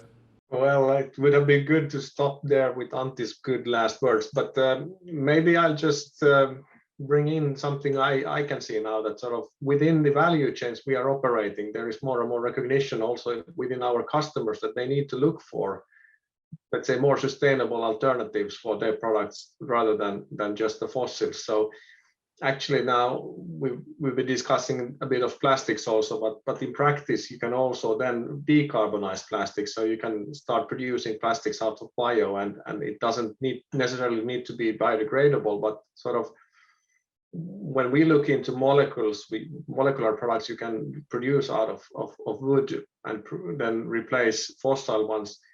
We are going into areas where companies like Coca-Cola are getting interested to utilize our raw materials for producing their PET bottles out of bio-based chemicals. So let's say, I think there will be remarkable changes also through this kind of value change.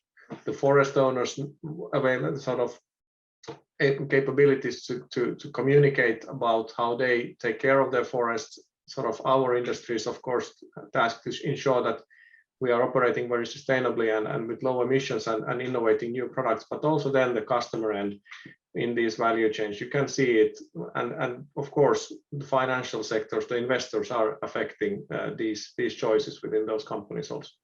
Excellent. I feel like there were actually some very usable tidbits, especially that last answer, from talking about the clean water to talking about resilience to visiting Eastern Finland. So thank you all for participating in this panel, and thank you for having us and having me. Thank you.